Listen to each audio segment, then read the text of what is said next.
जहां तक मेरा विचार है, अंतर संपर्कता का नियम चित्त के एक होने कारण है, क्योंकि एक ही चित्त है जिसे हमने विश्व चित्त नाम दिया। तो अंतर संपर्कता होना आवश्यक है, इसलिए उसका नाम संपर्कता नहीं रखा गया, अंतर संपर्कता रखा गया। मतलब उस चित्त में जो भी है सभी एक दूसरे के संपर्क में है, और ऐसा आवश्यक है क्योंकि एक ही है सब, अंत में एक ही सब, सारी स्मृति एक है, विभाजन नहीं है स्मृति में भी। क्यों है ऐसा कि सब एक है? क्योंकि अस्तित्व एक है, ब्रह्म एक है जो मैं स्वयं हूँ, और मुझ में जो लहरें चल रही हैं, मुझ में जो नाद है, वही विश्व चित्त है, अनंत संभावनाएं नाद रूप में प्रकट है।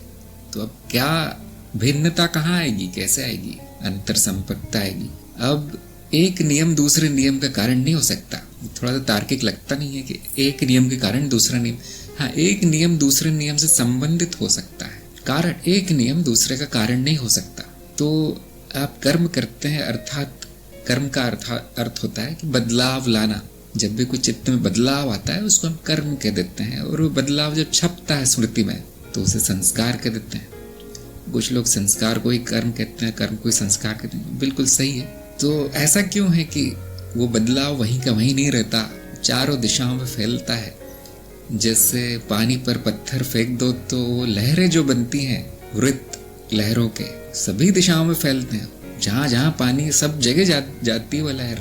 हाँ, जितनी दूर जाएगी उतनी छोटी हो जाएगी, उतनी क्षीण हो जाएगी, लेकिन ऐसा कोई भी कोना नहीं बचता उस तालाब का या उस कुएं का जहाँ पर वो लहर पहुंचे नहीं। और इसका भी कारण कि जहाँ पर भी कर्म होता है वो संपूर्ण विश्व चित्त को प्रभावित करता है, उसका भी कारण चित्त का एक होना है। अगर एक नहीं होता, उसमें खंड होता, खंडित होता, तो आप बोल सकते थे कि यहाँ कर्म जो होगा कहीं बाहर नहीं जाएगा, लेकिन ऐसा नहीं होता।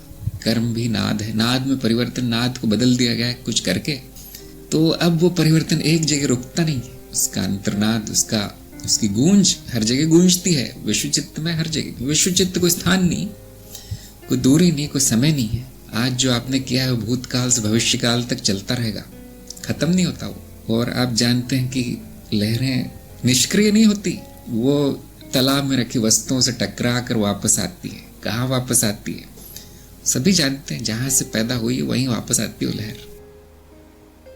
ये सभी प्रयोग कर सकते हैं कि एक बर्तन में पानी ले आप छेड़िए और आप देखेंगे सारी लहरें टकरा कर वापस उसी बिंदु पर आती हैं। यह है कर्म का नियम। अगर नाद के मॉडल के रूप में समझने का प्रयास करें आप कि क्यों आते हैं कर्मों के फल, जबकि सब मिथ्या है सब कुछ, ये मिथ्या नाद के कारण है। और नाद का स्वभाव है रुकना नहीं, परिवर्तन का स्वभाव है चलते रहना, सब कुछ अनित्य है, परिवर्तनशील है, और इसीलिए वो लहरें लौट कर आती है जो आपने कर्म किए हैं, सबको प्रभावित करके भी आती है। तो जिसने चित्त को जान लिया कि वो है क्या, ये स्मृति है क्या, वो ये समझ पाएगा सारे नियमों को। जो चित्त की मूलभूत रचना को जान गया कि ये नाद मात्र है, उसके लिए सारे नियम प्रकट हो जाएंगे अपने आप। आप अगर किसी ने बताया भी नहीं है तो भी आप केवल देख कर सारे नियम लिख सकते हैं। आसपास नजरें दौड़ाइए, सब सारे नियम आप खुद समझ जाएंगे।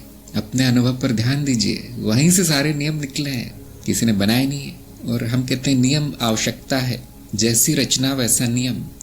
और फिर हम कहते हैं चित्त ही नियम है, चित्त ही नियम है, नियम ही चित्त है।